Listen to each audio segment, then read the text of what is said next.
saudaraku, pelayanan anak Tuhan pada akhir zaman. Kita sudah sampai, saudaraku, pada akhir zaman. Dan apakah yang dikerjakan oleh Tuhan pada akhir zaman ini? Apakah yang akan dikerjakan Tuhan bagi gerejanya pada akhir zaman ini? Nah, kita sudah belajar, saudaraku, bahwasanya Tuhan sedang melakukan pemulihan. Bahwasanya sebelum Tuhan Yesus datang kedua kali akan terjadi satu restorasi, pemulihan dalam gereja.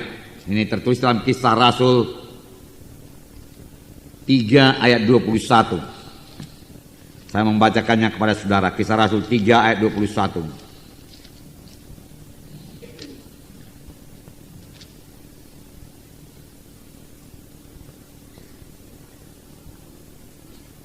Kristus harus tinggal di sorga sampai waktu pemulihan segala sesuatu, seperti yang difirmankan Allah dengan perantaraan nabi-nabinya yang kudus pada zaman dahulu. Mari kita baca bersama-sama Kisah Para Rasul 3 ayat 21. Kristus itu harus tinggal di sorga sampai waktu pemulihan segala sesuatu, dengan perantaraan nabi-nabinya yang kudus di zaman dahulu. Jadi sudah pasti Kristus itu harus tinggal di sorga sampai waktu pemulihan segala sesuatu. Ini berarti, saudaraku, bahwasanya gereja Tuhan akan dipulihkan, pasti dipulihkan. Amin. Untuk ini, saudaraku, pastilah perkara besar terjadi, saudaraku. Pada akhir zaman barulah Tuhan Yesus bisa datang kedua kali. Dan memang Tuhan Yesus harus datang kedua kali. Dari itu gereja harus dipulihkan. Jadi pemulihan ini, saudaraku, pekerjaan Tuhan. Dan ini akan dikerjakan Tuhan, pasti dikerjakan Tuhan pada akhir zaman. Saudara, kita mengetahui bahwasanya Tuhan ini sudah lama melakukan pemulihan ini. Lalu kita pelajari dahulu dalam pelajaran training atau dalam pelajaran saudaraku institut, Martin Luther lah, saudaraku, mula-mula mengembalikan saudaraku keselamatan oleh sebab iman. Bukan karena perbuatan, bukan karena saudaraku ditebus oleh uang, bukan, tetapi manusia selamat. Kita selamat karena percaya kepada Tuhan Yesus, iman kepada Tuhan Yesus yang telah mati di kayu salib menebus dosa kita. Lalu kita pun selamat, saudaraku, selamat. Nah, kemudian saudaraku, Tuhan memulihkan. Setelah selamat, kita anak-anak Tuhan harus hidup suci, hidup berdoa kepada Tuhan. Karena keselamatan anugerah, pada waktu itu banyak berpikir, ya bagaimanapun anugerah, kalau memang sudah dianugerahkan Tuhan selamat, dikaruniakan Tuhan selamat, saya akan selamat juga. Bagaimana cara saya hidup dalam dunia ini? Tidak betul, saudaraku. Sekali selamat tidak terus selamat. Kita harus menjaga keselamatan kita. Paulus berkata, kerjakanlah keselamatanmu. Amin, saudara. Sesudah selamat kita perlu hidup suci, hidup benar di hadapan Tuhan. Siapa yang hidup menurut kehendak daging tidak akan mewaris kerajaan sorga. Firman Tuhan berkata, banyak ayat-ayat dalam Alkitab yang menunjukkan bahwasanya keselamatan itu bisa lucun. Oleh sebab itu pegang terus keselamatan saudara. Itu sebabnya, saudaraku, hamba-hamba Tuhan seperti John Wesley, saudaraku, yang mendirikan gereja Metodis, kemudian George Whitefield menekankan mengenai kesucian hidup. Sesudah diselamatkan harus hidup suci, harus hidup suci. Nah, kemudian Tuhan mulai memberikan pengertian mengenai gereja sebagai tubuh Kristus. Gereja sebagai tubuh Kristus. Kemudian, saudaraku, Tuhan memulihkan lagi pujian dan penyembahan dalam gereja. Baru-baru, saudaraku, tahun 60 barangkali Tuhan mulai berikan pujian, penyembahan, menyembah Tuhan dalam ruh, dalam kebenaran. Tidak ketinggalan, Tuhan juga memulihkan pelayanan yang diberikan Tuhan dalam gereja, seperti yang tertulis dalam Efesus pasal 4 ayat 11 sampai 16. Nanti kita baca ini, saudaraku. Saya mau sampaikan kepada saudara bahwa dalam Efesus pasal 4 terdapat jawatan rasul-rasul, nabi-nabi, penginjil-penginjil, gembala-gembala, dan pengajar-pengajar. 5 jawatan ini pasti dikembalikan Tuhan. Amin, saudara. Dikembalikan Tuhan. Kalau pelayanan gembala sudah lama, saudaraku. Kemudian pada tahun 50 mulailah muncul penginjil-penginjil. Baru tahun 1950 muncul penginjil-penginjil yang disertai Tuhan dengan kuasa dan tanda ajaib, terutama dalam kesembuhan. T.L. Osborne, saudaraku, dan lain sebagainya, saudaraku. Ya, disertai Tuhan dengan kuasa dan tanda ajaib karena memang penginjil. Kemudian pada tahun 60-an, 70-an, pelayanan pengajar-pengajar mulai dipulihkan Tuhan dalam tubuh Kristus. Guru-guru mulai dipulihkan Tuhan. Lalu banyaklah seminar-seminar kita lihat. Seminar mengenai karunia-karunia Roh Kudus, seminar pujian penyembahan mulai diajarkan lagi, saudaraku. Ya. Seminar pertumbuhan gereja dan lain sebagainya. Tahun 60-an, tahun 70-an, saudaraku. Pengajar-pengajar mulai. Jadi, saudaraku, sudah 3, saudaraku. 1, gembala-gembala sudah berfungsi. Penginjil-penginjil yang disertai dengan kuasa dan tanda ajaib sudah berfungsi, saudaraku. Kemudian pengajar-pengajar sudah berfungsi. 3 sudah. 3. Pada tahun 80-an mulai pula berfungsi, saudaraku, nabi-nabi. Nabi-nabi yang memandang ke depan. Walaupun, saudaraku, tidak semua dikaruniakan pada karunia nabi, saudaraku, banyak orang bisa bernubuat. Banyak orang mulai membuat gol ke depan. Lalu orang mulai berkata tahun 2000 nanti, ya, gereja kami akan sampai sekian-sekian. Anggota gereja kami sampai di sekian-sekian. Mereka memandang ke depan. Nabi selalu memandang ke depan. Amin. Ya, dia mendapat pada pengertian dari Tuhan akan masa depan. Dan saudaraku, seharusnya ini sudah mulai beroperasi dalam kita, yaitu karunia nabi. Harus ada dalam sidang Tuhan, saudaraku. Saya pikir saya tidak begitu mendapat karunia nabi, saudaraku. Sekali-sekali saya bisa bernubuat untuk meneguhkan, untuk menghiburkan. Sepanjang saya, saudaraku, sangat mohon kepada Tuhan. Amin, saudara. Sebenarnya itu, saudaraku, kuncinya hanya mendengar suara Tuhan saja. Amin. Mendengar suara Tuhan. Dan suara Tuhan itu selalu lemah lembut. Oleh sebab itu, kalau pikiran kita ini tidak tenang, tidak diam, terlalu banyak yang kita pikirkan, saudara, kita tidak bisa mendengar suara yang lemah lembut itu, saudara. Padahal Tuhan berjanji dalam firman-Nya, domba-dombaku mendengar suaraku. Amin, saudara. Itu dijanjikan Tuhan. Domba-dombaku mendengar suaraku.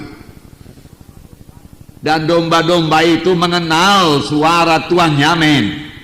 Dia juga mengenal suara pencuri. Kalau pencuri datang, dia tidak mau buka pintu. Tetapi kalau gembala yang benar datang, dia membukakan pintu. Demikian juga seharusnya setiap anak-anak Tuhan harus dapat mendengarkan suara Tuhan. Amin, saudara. Ya, dalam Kisah Rasul pasal 8 kalau saya tidak salah, maka datanglah firman Tuhan kepada Filipus, pergilah ke jalan lurus. Ya. Kemudian Filipus patuh. Lalu dia mendengar suara Tuhan lagi waktu dia lihat kereta. Dekatilah kereta itu. Lalu Roh Kudus berkata, dekatilah kereta itu. Lalu dia dekati. Nah, saudara, begitu jelas seharusnya, saudaraku, suara Tuhan kita dengar. Amin, saudara. Ya, karena Roh Kudus mau berbicara kepada kita. Roh Kudus mau berbicara kepada anak-anaknya, saudara. Tapi, saudara, Tuhan minta daripada kita kepatuhan, ketaatan, saudaraku, ketaatan. Sebenarnya saya yakin semua saudara sudah dengarkan suara Tuhan, saudaraku. Hanya barangkali tidak bertambah jelas karena saudara tidak mematuhinya sungguh-sungguh, atau saudara tidak mengerti itu suara Tuhan. Saudara pikir dari saudara sendiri. Tahukah saudara bahwasanya Tuhan bicara bukan kepada telinga ini, saudaraku, tapi kepada hati kita. Hati kita, hati saudara yang sudah lahir baru, roh saudara yang sudah lahir baru, disitulah roh Tuhan bicara. Amin. Jadi kadang-kadang kita pikir dari kita sendiri, padahal bukan, saudaraku. Sudah Tuhan yang bicara, saudaraku. Saudara, kalau dahulu hati kita ini, saudaraku, hati yang kalah selalu. Kita berpikir kalah. Saudaraku, sebelum lahir baru, pikiran kita tidak ada pikiran rohani, pikiran kita egoistik melulu, memikirkan diri sendiri. Tetapi sudah kita selamat, saudaraku, lahir baru, apakah yang kita pikirkan? Kita memikirkan perkara-perkara di atas, saudaraku. Amin. Memikirkan perkara-perkara rohani. Lalu, saudaraku, Tuhan mulai bicara dalam hati kita, saudaraku. Mula-mula memang simpel-simpel saja, berdoa anakku, baca Alkitab anakku, memberi persembahan anakku, berikan persepuluhan anakku, ya. Tetapi kerap kali kita pikir, bukan dari Tuhan itu. Lalu apa yang terjadi? Kali berikutnya kita tidak dengar lagi suara Tuhan. Coba kalau kita patuh, maka Tuhan bicara lebih banyak lagi, menerangkan lebih banyak lagi. Apalagi kita yang rindu, haus dan lapar akan perkara rohani. Amin. Maka dia akan membukakan tadaku rahasia-rahasianya kepada kita. Saudara, dalam beberapa minggu kebaktian tadaku di Hermina Hall, saudara lihat saya bernubuat, saudaraku. Ya, saudara, bagaimana saya bernubuat? Saya tanya Tuhan, saudaraku. Saya pusatkan hati saya, pikiran saya kepada Tuhan. Saudara boleh melaksanakan dan saudara akan mendengar juga suara Tuhan. Amin, saudara. Apa yang perlu kukatakan pada sidangmu, Tuhan, sesudah saya tadi memberitakan firman-Mu yang saya peroleh juga daripadamu. Apalagi Tuhan, tolong Tuhan, bicara Tuhan, taruhkan dalam hati saya Tuhan, saya katakan kepada Tuhan. Amin. Lalu saya buang semua pikiran-pikiran, saya tidak mau pikiran lain-lain padaku. Dunia saya tinggalkan semua, urusan dunia saya tinggalkan semua, bukan urusan dunia dosa, urusan dunia yang baik, saudaraku. Lalu mulai kedengaran taraku suara Tuhan yang lemah lembut. Suara Tuhan tidak pernah keras, saudaraku. Lemah lembut, saudaraku. Dalam hati saya mengatakan ini perlu pada jiwa-jiwa. Nah, saudara, lalu saya mulai bertindak, saudaraku. Saya dapat garis besarnya, oke lah Tuhan, haleluya Tuhan. Lalu saya mulai bentuk kata-katanya. Itu sebabnya cara bernubuat kita nggak sempurna, saudaraku. Amin, saudara. Karena cara mendengar kita pun barangkali nggak 100% penuh, saudaraku. Ya, amin, saudara. Dan kerap kali pun Tuhan tidak memberitahukan semuanya. Tuhan hanya memberi contohnya, saudara. Tuhan memberitahukan kepada Yusuf bahwasanya dia akan jadi raja dari penguasa. Saudara-saudaranya menyembah kepadanya. Tetapi Tuhan tidak beritahu kepada Yusuf bahwasanya dia akan dijual dan ditangkap dan masuk penjara. Amin, saudara. Ya. Karena kalau dikasih tahu Tuhan semua, saudaraku, bisa jadi kita jadi sombong. Kalau dikasih tahu Tuhan semua, saudaraku, bisa jadi kita takut juga, atau sombong mengetahui segala sesuatu. Nggak perlu iman lagi. Firman Tuhan berkata iman tetap berlaku. Amin. Walau Tuhan memberitahu perkara, harus ada iman terus. Harus punya iman terus. Tanpa iman tidak bisa. Ya. Boleh jadi Tuhan berkata, oke, bangunkan bagiku gereja di Bandung, Injil di Bandung, aku akan memberi kemenangan kepadamu. Saudara, kita harus bertindak, saudaraku, dengan iman. Berangkat ke Bandung, Injil di Bandung, beritakan Injil, percayakan kuasa dan tanda gaib. Boleh jadi datang aniaya, boleh jadi banyak gangguan, Tuhan tidak beritahu semua. Amin, saudara. Tapi Tuhan kita adalah Tuhan yang berbicara, amin. Dan pada akhir zaman dia akan lebih banyak berbicara, haleluya. Lebih banyak berbicara. Oleh sebab itu anak-anak Tuhan harus lebih sensitif kepada suara Tuhan, amin. Jangan buta, jangan tidak mengenal rencana Tuhan dalam hidup saudara. Jangan tidak mengenal jalan Tuhan, saudaraku. Kenal. Dan ini membutuhkan persekutuan yang intim dengan Tuhan. Amin. Ya, kalau membaca Alkitab harus, kalau doa 1 jam per hari itu haruslah minimum, saudaraku. Itulah kekuatan kita, saudaraku.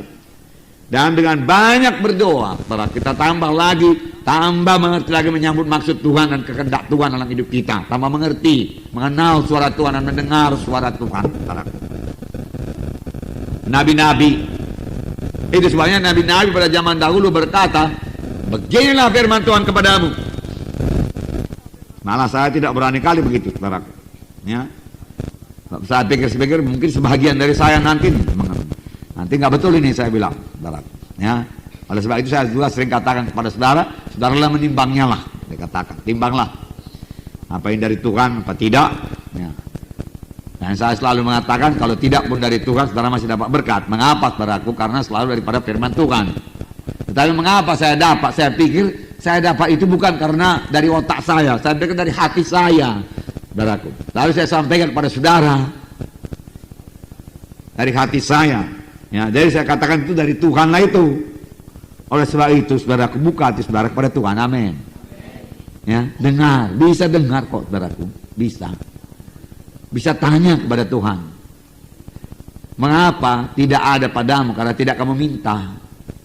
Mengapa saudara nggak tahu? Karena saudara tidak tanya Tuhan. Kalau kita tanya Tuhan, Tuhan pasti berikan. Simpel-simpel aja, saudara. Nggaknya sulit sama Tuhan bicara. Dari dulu-dulu pun dia bicara kok. Dan dia akan terus bicara. Tapi mari kita rindu, amin saudaraku. Pada akhir zaman ini sudah dipulihkan Tuhan. Mengapa? Supaya Tuhan mau supaya sidangnya mengerti apa yang diperbuatnya. Yaitu Tuhan pulihkanlah nabi-nabi itu. Ada beberapa orang yang memang karunianya nabi. Tepat. Kalau begitu saudara bertanya, adakah nabi-nabi palsu? Ada. Nah itu pula saudaraku bahayanya. Semua pun ada palsunya. Uang aja ada palsunya, saudaraku. Saya sudah kena juga dulu, saudaraku, dalam satu gereja, saudaraku, yang begitu banyak nubuatnya. Semua mesti dinubuatin. Mesti datang suara Tuhan. Soal perkawinan pun mesti dinubuatkan. Si Anu sama si Anu mau kawin. Oh, Tuhan bilang setuju. Nah. Kalau Tuhan bilang nggak cocok, nggak jadi tuh, saudaraku. Hebatnya, saudaraku. Ya. Dan kadang-kadang ancaman pun ada. Jikalau engkau tidak menyerahkan rumahmu kepada Tuhan, maka anakmu akan meninggal, dikatakan. Siapa nggak takut, saudaraku? Pikir-pikir daripada anak mati, serahkan aja lah rumah. Iya kan? Nah. Jadi nubuat itu sudah menguasai dia, saudaraku. Menguasai. Tuhan tidak pernah, saudaraku, suka, saudaraku, kita dikuasai oleh nubuat, saudaraku. Nubuat itu untuk menghiburkan, saudaraku, menguatkan, meneguhkan sebenarnya sudah kita dapat sendiri daripada Tuhan. Misalnya saudara sudah dapat, saudaraku, panggilan dari Tuhan bahwasanya saudara akan jadi hamba Tuhan. Kalau sudah rasa itu, aku pasti dipakai Tuhan jadi hamba Tuhan, pasti. Nah, saudara berdoa, tambah dikuatkan Tuhan. Lalu pada suatu hari nubuat datang kepada saudara, dengarkanlah firman Tuhan. Sekarang Tuhan memanggil engkau menjadi hambanya, dan engkau akan dipakai Tuhan dengan urapannya. Melalui engkau jiwa-jiwa akan diselamatkan. Ya. Tuhan akan memakai pelayananmu dengan cara yang luar biasa. Tuhan akan membuka jalannya bagimu. Bertekunlah engkau dalam Tuhan. Wah, saudara sendiri sudah dapat sebetulnya.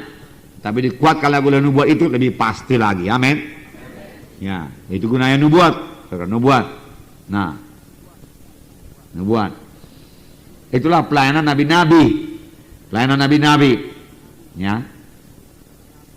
Tetapi begitu pun, saudaraku, apa yang dikatakan nubuat itu harus ditimbang. Firman Tuhan berkata, ya, perhatikan sungguh-sungguh, ya.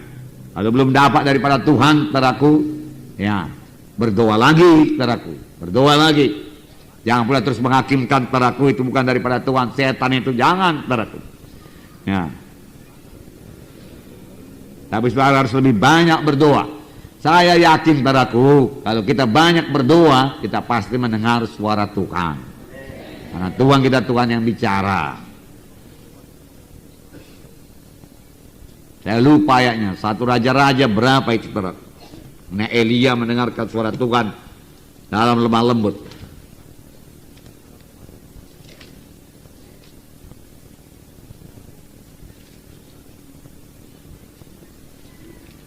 Satu raja-raja kali. Satu raja-raja masih Elia, ya. 19 barangkali itu. Ya, Allah menyatakan diri di Gunung Horeb. Ya. Nah, ayat 9 ya.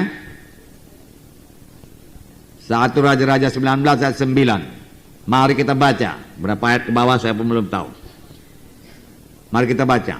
Di sana masuklah ia ke dalam sebuah gua dan bermalam di situ.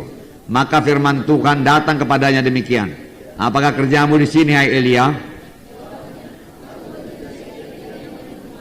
Allah semesta alam, karena orang Israel meninggalkan perjanjianmu dan meruntuhkan mesbah-mesbahmu dan membunuh nabi-nabimu dengan pedang. Hanya aku seorang diri yang masih hidup. Nah, mereka ingin mencabut nyawaku. Lalu firman-Nya,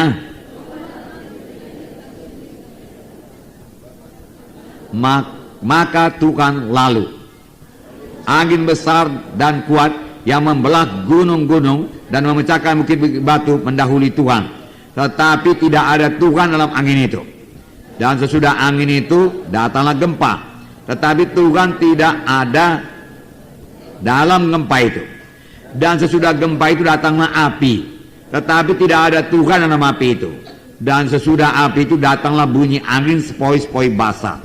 Segera sesudah Elia mendengarnya, ia menyelubungi mukanya dengan jubahnya, lalu pergi keluar dan berdiri di pintu gua itu. Maka datanglah suara kepadanya yang berbunyi, apakah kerjamu di sini, hai Elia? Jawabnya, aku bekerja segiat-giatnya bagi Tuhan Allah semesta alam, karena orang Israel meninggalkan perjanjianmu, meruntuhkan mesbahmu dan membunuh nabi-nabimu dengan pedang. Hanya aku seorang diri yang masih hidup, dan mereka ingin mencabut nyawaku. Firman Tuhan kepadanya, pergilah, kembalilah ke jalanmu melalui padang gurun ke Damsik, dan setelah engkau sampai, engkau harus mengurapi Hazael menjadi raja atas Aram, dan seterusnya.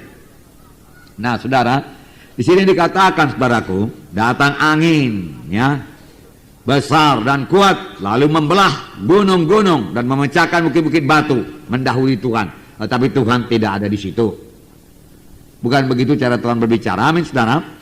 Dan sesudah itu adalah gempa. Tetapi Tuhan tidak ada dalam gempa itu. Gempa itu hebat, ya, tetapi Tuhan tidak di situ. Dan sesudah gempa itu datanglah api, tetapi tidak ada Tuhan dalam api itu. Dan sesudah itu datanglah angin sepoi-sepoi basah. Lalu Elia mengerti Tuhan datang. Begitulah caranya Tuhan datang. Kalau dalam hati kita ini rusuh, saudaraku, sebagai gempa, saudaraku, sebagai angin ribut, saudaraku, nggak ada ketenangan, nggak akan pernah dengarkan suara Tuhan. Amin. Nggak bisa dengar, saudaraku. Seorang hamba Tuhan berkata, kapan yang mau mendengar suara Tuhan, Tuhan berkata kepadanya, pergi kepada gurun. Artinya mencari tempat yang suci, sunyi, ya, ya. Suci juga perlu, saudaraku. Kalau hidup suci pun, saudaraku, ya, Tuhan tidak akan bicara, amin, karena Allah itu Allah yang suci, ya. Nah, dia pergi ke tempat yang sunyi, saudaraku, suci, saudaraku. Betul itu. Jangan pula di tempat yang sunyi tapi nggak suci. Amin. Lalu Tuhan akan bicara, amin. Ya, Tuhan akan bicara. Tapi rindulah mendengarkannya. Saudaraku, itu sudah berlangsung, saudaraku. Banyak orang sudah mengalaminya, saudaraku. Marilah kita masuk di dalamnya, amin. Rindulah itu, saudaraku, rindulah. Nah, puji Tuhanlah, saudaraku. Tiba-tiba saya ingat ini, saya tidak tulis. Besok saya tulis, saudaraku, supaya dikhotbahkan hari Minggu. Nah, yang begitu-begitu, saudaraku, mungkin besar dari Tuhan. Amin, saudara. Ya? Saudaraku, saya tidak tulis, tapi nanti saya tambah. Tidak ada di sini itu, saudaraku. Nanti hari Minggu, saudaraku, ditambah di atasnya nabi-nabi mendengarkan suara Tuhan. Dan anak-anak Tuhan juga semuanya harus bisa mendengarkan suara Tuhan. Karena Tuhan kita Tuhan yang bicara. Domba-dombaku mendengar suaraku, Tuhan berkata. Dan saudaraku, saya katakan tadi seperti Filipus mendengar suara Tuhan. Pergi ke jalan lurus, pergi. Dan pada waktu Saulus, saudaraku, pada jalan ke Damsik, dia jatuh dari kudanya. Kemudian dia tidak bisa melihat. Lalu firman Tuhan datang kepada Ananias dan berkata, Ananias, pergilah engkau ke jalan lurus, ya. Lalu jumpailah seorang bernama Saulus, ia sedang berdoa, letakkan tanganmu supaya penuh dengan Roh Kudus. Lalu kata Ananias ini, bukan Ananias Sapira tentunya, ya, Ananias yang lain. Tuhan, aku sudah dengar banyak mengenai orang ini, Tuhan. Dia membunuh nabi-nabimu, dia membunuh orang-orang kudusmu, Tuhan. Dan dia pun datang kemari dapat surat kuasa untuk menangkapi kami orang-orang percaya. Tapi Tuhan berkata lagi, dia merupakan satu alat yang terpilih bagiku. Pergilah. Lalu dia pergi dan dia patuh. Dia letakkan tangan padaku. Lalu Saulus melihat dan penuh dengan Roh Kudus dan namanya Paulus. Lihat padaku. Dia bisa berkata-kata dengan Tuhan. Ya. Tuhan, ini orang ini nggak beres ini Tuhan. Dia datang kemari mau membunuh, menangkap kami Tuhan. Dan engkau katakan aku berdoa kepadanya supaya dia penuh Roh Kudus. Saya bilang, dia alat yang terpilih bagiku. Lihat. Banyak dalam Kisah Rasul ya, banyak. Ketika mereka mau masih Bitinia ditegah oleh Roh Kudus. Jangan, kata Roh Kudus, jangan. Dia nyata pekerja Roh Kudus, saudaraku. Kisah Rasul, saudaraku. Perjanjian baru. Dan itu pasti dipulihkan Tuhan, amin. Pasti dipulihkan Tuhan. Sepanjang kita rindu, saudaraku, kita akan mengalaminya, amin.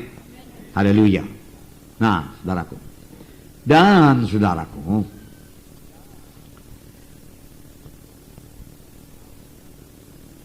pada tahun 1990, saudaraku, kita melihat pelayanan, yaitu pelayanan rasul, saudaraku, mulai dipulihkan Tuhan.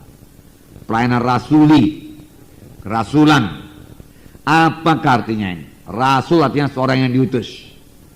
Jadi artinya banyak orang akan diutus. Itu sebabnya Tuhan mengirim banyak mahasiswa ke Institut Alkitab Rema. Amin. Dan saudara akan diutus. Amin. Doakan kami supaya kami bisa mengaturkannya dengan cepat, saudara. Dan saudara diutus dengan kuasa Tuhan. Haleluya. Dan saudaraku, yang menjadikan rasul itu, saudaraku, yang mengutus hanya Tuhan Yesus. Itulah dia rasul yang sungguh-sungguh, yang disertai dengan kuasa kerasulan. Baru-baru ini kami bertemu dengan hamba Tuhan Peter Wagner, guru dosen dalam Fuller Teologi yang sangat terkenal. Dia banyak berbicara dalam seminar-seminar internasional. Dan dia berkata, saudaraku, bahwasanya segala macam pelajaran itu yang begitu banyak tidak menjadikan seorang itu menjadi rasul. Yang menjadikannya rasul adalah impartasi, saudaraku. Apakah itu impartasi, saudaraku?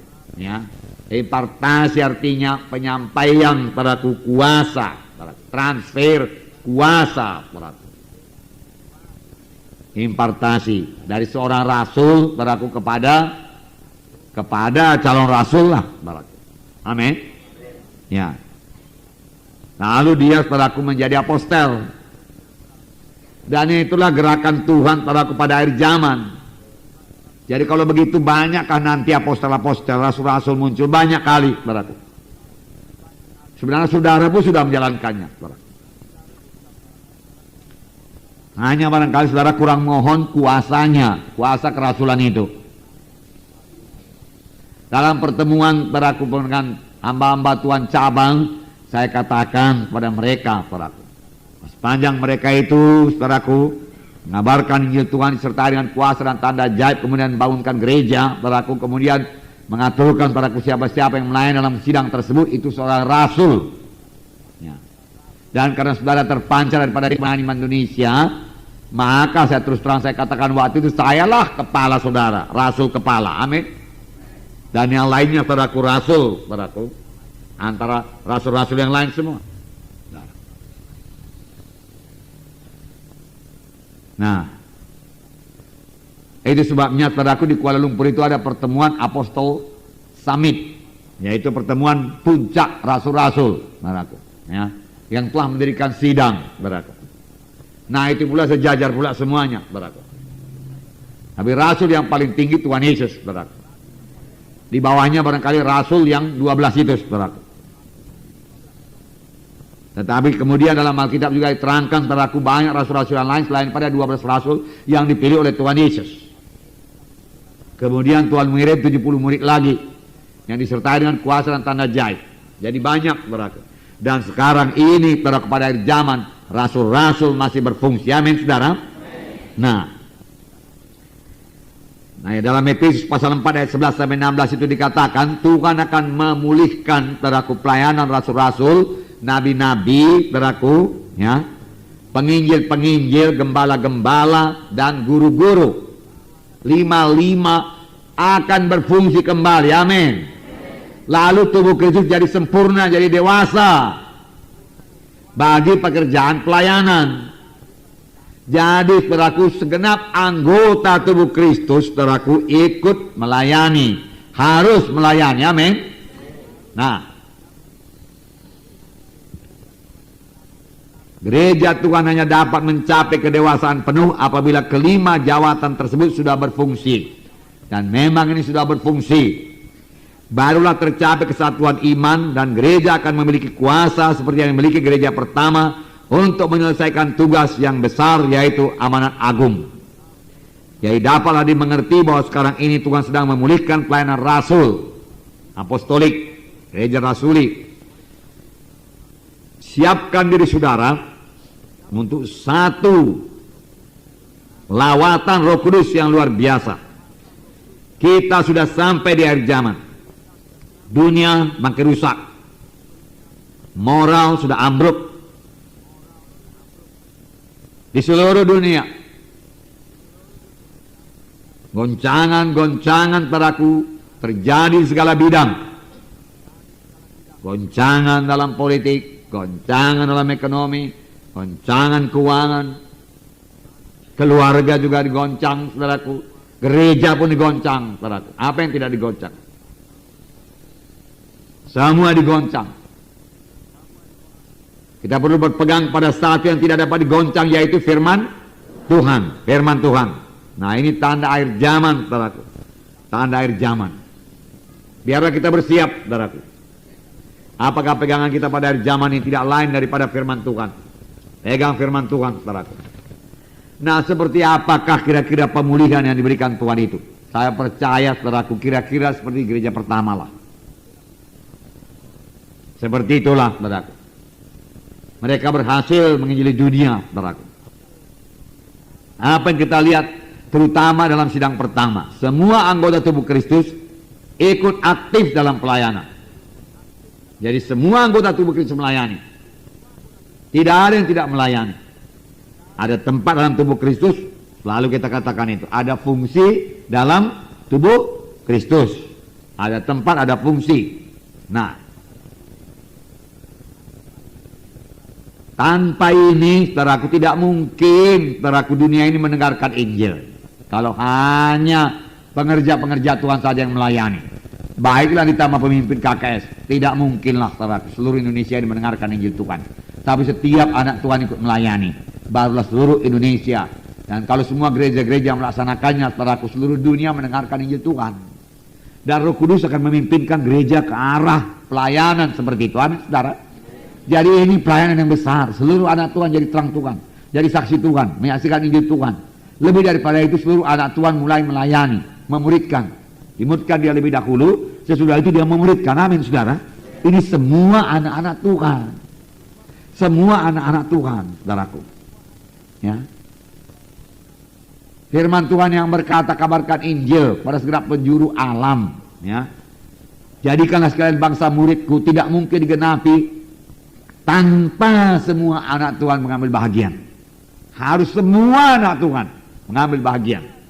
Ya, dari sini juga saudara pemimpin KKS, saudara mengetahui kemana jiwa-jiwa itu saudara pimpin. Amin.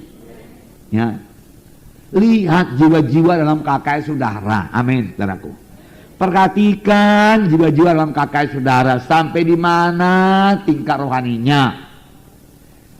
Saya mau membacakanlah kepada saudara Efesus pasal 4 ini. Efesus pasal 4, mari kita baca bersama-sama. Perhatikan ini baik-baik, saudaraku. Efesus pasal 4 ayat 11 sampai 16. Dapat saudara, mari kita baca bersama-sama. Dan ialah yang memberikan baik rasul-rasul maupun nabi-nabi, baik pemberita-pemberita Injil maupun gembala-gembala dan pengajar-pengajar. Jadi 5 jawatan, amin. 5 ya, 5 ya. Rasul-rasul, nabi-nabi, penginjil-penginjil, pendeta-pendeta atau gembala-gembala ya. Kemudian guru-guru ya. Yang kita ketahui pasti pendeta-pendeta ada, penginjil-penginjil ada, guru-guru ada. Makanya teraku rasul-rasul dan nabi-nabi juga mesti ada. Amin. Nggak bisa separuh-separuh ada. Pendeta-pendeta sudah pasti sudah kenal, sudah lama sudah kenal. Penginjil-penginjil pun banyak sudah kenal penginjil. Guru-guru pun banyak saudaraku, guru-guru. Maka nabi-nabi dan rasul-rasul juga harus ada dalam sidang Tuhan. Karena Tuhan yang memberikan. Pertama-tama rasul-rasul pun dikatakan. Nabi-nabi, penginjil-penginjil, gembala-gembala, guru-guru. Diberikan Tuhan itu talenta dengan talentanya masing-masing, dengan kesanggupannya masing-masing pada tubuh Kristus. Amin. Jadi itu sudah ada yang dalam sidang kita ini, saudaraku. Walaupun belum dimunculkan kali ke permukaan, tetapi dia sudah ada, potensinya paling tidak sudah ada di sini. Amin. Yang 2 lagi saya maksud, yaitu rasul-rasul dan nabi-nabi. Amin. Sudah ada itu. Makanya saya katakan tadi, siapkan diri saudara belajar mendengar suara Tuhan. Kemungkinan boleh jadi kalau saudara bisa mendengarkan suara Tuhan dengan jelas, saudara bisa menjadi nabi. Lalu Tuhan bisa terangkan kepada saudara kan hal-hal yang jadi kemudian mengenai sidang Tuhan, mengenai pekerjaan Tuhan, saudaraku. Itu boleh jadi juga mengenai keadaan-keadaan dunia ini. Karena datanglah Agabus dan mengatakan akan terjadi kelaparan, ya kan? Itu kan Nabi Agabus ada dalam sidang pertama, amin saudara. Ya, dia mengetahui, lalu terjadilah itu, dia katakan. Karena memang dia tahu, dia dapat dari Tuhan, amin saudara. Ya, karena dia bersekutu intim dengan Tuhan, dia banyak berkata-kata dengan Tuhan, dia hidup bersama-sama dengan Tuhan. Dia tidak mau saudaraku merepotkan pikirannya dengan perkara-perkara dunia ini. Lalu dia bisa mendengarkan suara Tuhan. Nabi itu harus intim dengan Tuhan, amin. Nah, kemudian dikatakan ayat 12, apakah gunanya ini? Mari kita baca. Untuk memperlengkapi orang-orang kudus bagi pekerjaan pelayanan, bagi pembangunan tubuh Kristus. Nah, jadi gunanya 5 jawatan ini untuk memperlengkapi orang-orang kudus bagi pekerjaan pelayanan, bagi pembangunan tubuh Kristus. Jadi semua orang-orang kudus melayani, amin. Jadi jiwa-jiwa dalam KKS saudara harus melayani, amin. Nah, bawalah mereka ke situ, amin. Apakah jiwa-jiwaku dalam KKS sudah bisa melayani atau belum? Kalau belum, kita ajari dia supaya dia bisa melayani.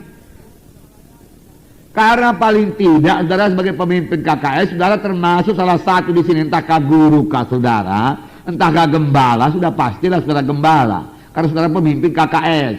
Dikatakan juga pemimpin KKS sebagai gembala, amin. Iya kan? Boleh jadi, ya saudara suka menginjil lagi, saudaraku. Boleh jadi panggilan antara yang lebih tinggi, yaitu Nabi Rasul. Yang pada satu saat nanti kelak saudara meninggalkan KKS saudara lalu menjadi Rasul. Amin. Tapi semua akan ditentukan Tuhan pada waktunya. Jadi kemana jiwa-jiwa itu? Yang 5 ini berlaku. Dan saudara masuk diantaranya. Amin. Dalam tubuh Kristus. Untuk saudaraku dikatakan memperlengkapi orang-orang kudus bagi pekerjaan pelayanan. Adakah saudara melengkapi orang-orang kudus bagi pekerjaan pelayanan? Amin saudaraku. Itulah yang saudara laksanakan. Lengkapi orang-orang kudus, lengkapi anggota-anggota kakak saudara. Sebenarnya dia dewasa dulu, amin. Ayat selanjutnya berkata, mari kita baca 13. Sampai, mari kita baca 13. 1, 2, 3. Sampai kita semua telah mencapai kesatuan iman dan pengetahuan yang benar tentang anak Allah, kedewasaan penuh dan tingkat pertumbuhan yang sesuai dengan kepenuhan Kristus. 14. Sehingga kita bukan lagi anak-anak yang diobah-ambika oleh rupa-rupa pengajaran, oleh permainan palsu manusia, dengan kelicikan mereka yang menyesatkan. Sampai situ dulu. Jadi di sini dikatakan, jelas dikatakan, untuk memperlengkapi orang-orang kudus bagi pekerjaan pelayanan bagi pembangunan tubuh Kristus. Yang dibangun apa? Tubuh Kristus yang dibangun. Bukan kerajaan kita sendiri, bukan kerajaan KKS saudara. KKS saya lebih baik daripada KKS yang lain. KKS saya paling banyak berbelah. Saudara-saudara membangun tubuh Kristus. Amin. Bangun tubuh Kristus. Ya. Mencapai kesatuan iman dan pengetahuan yang benar tentang anak Allah. Berarti orang itu kenal Yesus. Amin. Ya. Berakar dalam Tuhan Yesus. Amin. Di sini untuk menerangkan yang lebih lanjut lagi dipakai perkataan kedewasaan penuh dan bukan lagi anak-anak. Amin. Jadi saudara tahu kemana dipimpin jiwa-jiwa itu, kepada kedewasaan penuh. Amin saudaraku. Dan bukan lagi anak-anak. Lihat jiwa-jiwa saudara, perhatikan jiwa-jiwa saudara. Muridkan dia pada ketika dia bertambah dewasa, bukan lagi anak-anak. Dikatakan anak-anak tadi di sini diombang-ambingkan oleh rupa-rupa pengajaran, mudah ditipu oleh pengajaran-pengajaran palsu, penyesat. Ayat 15, mari kita baca. Tetapi dengan teguh berpegang kepada kebenaran dalam kasih, kita bertumbuh dalam segala hal karena Dia, Kristus yang adalah kepala. Daripadanya lah seluruh tubuh yang rapi tersusun dan diikat menjadi satu oleh pelayanan semua bagiannya, sesuai dengan kadar pekerjaan tiap-tiap anggota, menerima pertumbuhannya dan membangun dirinya di dalam kasih. Nah, sampai semua nanti anggota tubuh Kristus ini tersusun rapi semuanya. Anggota-anggota KKS saudara melayani semuanya, dan pelayanannya semua ditentukan oleh Roh Kudus. Yang penginjil dia jadi penginjil, saudaraku. Yang guru dia jadi guru, saudara. Karena saudara melayani mereka. Amin, saudara. Dari sini, saudaraku, saudara bisa mengambil kesimpulan sendiri. Ya, karena saudara sudah tahu mau dibawa kemana KKS itu. Mau dibawa kemana. Supaya mereka tambah dewasa. Supaya mereka semua melayani. Amin. Supaya mereka semua berbuah. Amin. Jadi